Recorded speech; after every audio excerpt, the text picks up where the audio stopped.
Nielen na Slovensku, ale aj v celom západnom svete je posledná 1,5 generácie obdobie zvyšovania transparentnosti, to znamená verejnosť čoraz viac vidí do kuchyne politiky, novinári verejnosť čoraz menej poslúchajú politikov, dôverujú im, že majú vždy pravdu a čoraz viac chcú vedieť, čo sa deje, prečo sa deje, vidieť informácie. A zároveň s tým ruka v ruke ide ale bezprecedentný pokles dôvery v politikov a v politiku.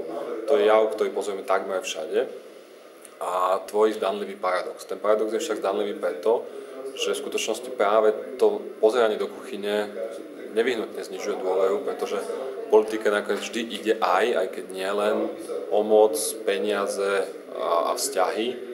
A toto vždy voličov znechucuje a znechucovať bude, len povedzme v minulosti, najmä v prvej polovici 20. storočia, to v mnohých západných krajinách bolo menej vidieť, keďže voliči až tak do tej kuchyne nevideli. Takže väčšie transparentnenie môže viesť paradoxne k zvýšeniu nedôvery a k znechuteniu, čo je bod, ktorý sme podľa mňa dneska na Slovensku dosiahli, kde už verejnosť má pomerne veľa informácií o tom, čo sa deje a viedlo to k absolútnemu znechuteniu z politiky. Riešením podľa mňa nie je teda znižovať transparentnosť, už späť sa vrátiť nedá, ale riešením je aj zo strany verejnosti si uvedomiť, že treba rozlišovať nie medzi dokonalými politikmi a tými ostatnými, ale treba rozlišovať troška medzi odtieňmi šedej, pretože ako hovorí anglické príslovie, pre svojho komorníka nie je žiadny princ hrdinom a z toho pohľadu ani naši politici už nikdy nebudú našimi hrdinami, pretože im vidíme až do spodného práva.